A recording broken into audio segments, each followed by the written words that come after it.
नमस्कार, news post में आपका स्वागत है। मैं हूं प्रदीप चौहान। आज मैं आप ऐसी जो जहरूम महिलाओं से मिलाने वाला हूं जिन्होंने अपने आज तक के पूरी उम्र में सामाजिक कार्य करे हैं और समाज हित की लड़ाई लड़ते आए हैं। हमारे साथ मौजूद हैं किरण मंदरवाल जी, जो प्रदेश अध्यक्ष हैं केंद्रीय मानवाधिकार संगठन की। उनसे जानना चाहेंगे कि किस तरह से आपने आज तक सामाजिक कार्य किए हैं और क्यों आपने ये संगठन ज्वाइन किया, किस तरह से आप आगे की लड़ाई लड़ना चाहती हैं समाज हित में। तो सबसे पहले आपका स्वागत है मैडम जी। मैडम, आप किस तरह से समाज में जो बढ़ती महिला अपराध हैं, तमाम जो बाल श्रम हैं, जो दबे कुचले वंचित लोग हैं, उनकी लड़ाई किस तरह से लड़ेंगे आप? देखिए, मेरा नाम किरण मंदरवाल है और मैं अभी नवनियुक्त केंद्रीय मानवाधिकार की प्रदेश अध्यक्ष बनी हूँ उत्तराखंड से। तो मैं पहले से ही सामाजिक कार्य करते हुए आ रही हूँ और काफ़ी मैंने इस में काम किया है और मुझे एक बहुत अच्छा प्लेटफॉर्म मिला है ये मानवाधिकार का। तो मुझे मतलब गर्व भी महसूस होता है कि एक ऐसा प्लेटफॉर्म मिला है जिससे मैं जो कार्य करना चाहती हूँ महिलाओं के लिए, उत्पीड़न जो हो रहा है, बाल श्रम जो चल रहे हैं और जो और भी अन्य जो उत्पीड़न चल रहे हैं, उनके लिए मैं इसमें काम कर सकूंगी। और मेरे को काफ़ी गर्व महसूस हो रहा है इन सब चीज़ों के लिए कि मैं इससे जुड़ चुकी हूँ और मेरे से जितना हो सकेगा मैं उनके लिए पूरा कार्य करने का प्रयत्न करूंगी। मैडम, अभी आपने बात की कि आप पहले से सामाजिक कार्य से जुड़ी हुई थी। क्या आपने देखा समाज में किस तरह से समाज आज बदल रहा है, किस तरह से अपराध बढ़ रहा है और इस अपराध के पीछे मुख्य कारण क्या हो सकते हैं? क्या लगता है आपको, जो आप अपने संगठन के जरिए शासन प्रशासन तक या पुलिस प्रशासन तक उनको न्याय दिलाने का काम करेंगे? देखिए, आजकल जिस तरह से नेट यूज किया जा रहा है, मतलब बहुत छोटे बच्चे को हम लोग ना मोबाइल दे देते हैं, ये हम लोग सबसे बड़ी गलती करते हैं। और दूसरा, आजकल जो सब चीजें चल रही हैं मोबाइल के जरिए, टीवी में, ये सब चीजें, शिक्षा की कमी भी बहुत है कि हम अपने बच्चों को ऐसी शिक्षा नहीं दे पा रहे हैं कि जो समाज के लिए अच्छा वो कर सके।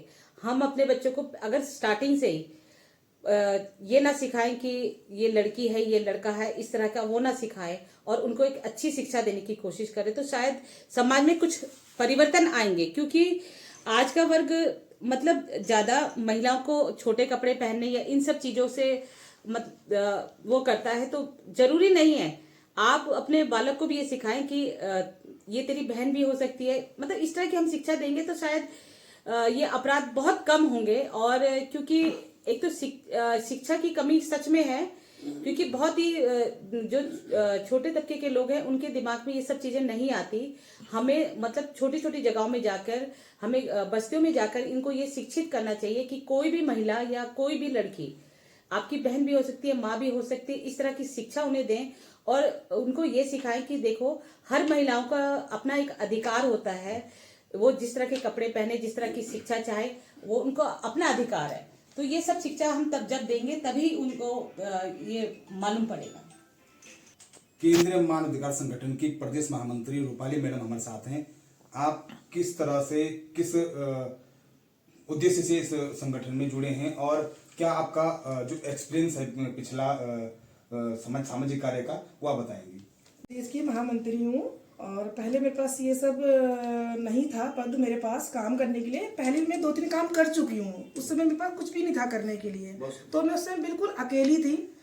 तो फिर भी मगर मैंने सबके लिए काम किया है। काफ़ी लड़कियां हैं, महिलाएं हैं जो बहुत ज़्यादा परेशान थी, मगर मैं उस समय बिल्कुल अकेली थी। मगर आज मेरे लिए क्या है कि हमारे साथ एक मैम है, ये किरण मैडम है, ये मेरे साथ, हम इनके साथ जुड़े हुए हैं। तो आगे हम काफ़ी अच्छा काम करना चाहते हैं। महिलाओं की बात करेंगे, बाल श्रम की बात करेंगे, तो किस तरह से आप काम करेंगे? आज का यूथ जिस तरह से मैं देख रही हूँ, नशे की ओर बहुत तेजी से बढ़ता जा रहा है। स्कूल कॉलेज, बहुत छोटे छोटे बच्चे मैंने खुद देखे हैं। मतलब मैं जिस जगह रहती हूँ वहाँ मैंने कई बच्चों को रोका टोका है इस विषय में कि आप स्कूल आ रहे हो लेकिन आप यहाँ पे जिस तरह से नशे कर रहे हो, आपके माँ बाप को पता है इस चीज़ के बारे में। तो मुझे वहाँ पे, वैसे मैं आपको बताऊँ, मुझे वो लोग हिटलर बोलते हैं कि ये हिटलर आंटी हर बार हमें टोकती रहती है। तो मेरी आदत है एक, मैं जहाँ भी छोटे बच्चे या कोई मतलब बहुत छोटे बच्चों को देखती हूँ तो मुझे बड़ा बुरा लगता है, क्योंकि मैं खुद एक माता हूँ। तो मुझे मालूम है कि अगर मेरा बच्चा इस तरह के काम करेगा तो किस तरह से एक माँ के ऊपर बीतेगी। तो मेरी प्राथमिकता इस विषय में भी रहेगी कि मैं अपने उत्तराखंड को नशा मुक्त करवाऊं, और छोटे बच्चे जो जिस तरह से नशे में चल रहे हैं उनको मैं एक शेल्टर दूं और उनसे बात करूं। शायद हमारी बात उनके दिल तक पहुंचे और वो शायद वो काम ना करें। और जो ये नशा करवाते हैं, ये इसके लिए भी मेरे को चाहे एसएसपी से मिलना पड़े, चाहे मुझे प्रशासन से ये बात करनी पड़े, मैं अपनी बात बेबाक तरीके से रखूंगी, क्योंकि नशा हमारे उत्तराखंड को धीरे धीरे खाता जा रहा है। हमारा यूथ खत्म होता जा रहा है। आगे भविष्य हमारा यही है, और ये नशे में रहेंगे तो शायद हमारा उत्तराखंड बहुत ही नीचे स्तर पे कि वो मेरे इस कार्य को करने में मेरा सहयोग करेंगे। और मुझे मालूम है ये एक बहुत बड़ा विषय है नशे का, कि जो जिस तरह से यूथ इसकी तरफ बढ़ता चला जा रहा है, तो उसके लिए हमें काम करना पड़ेगा, और मुझे चाहे जिस स्तर तक जाना पड़े मैं जाऊंगी।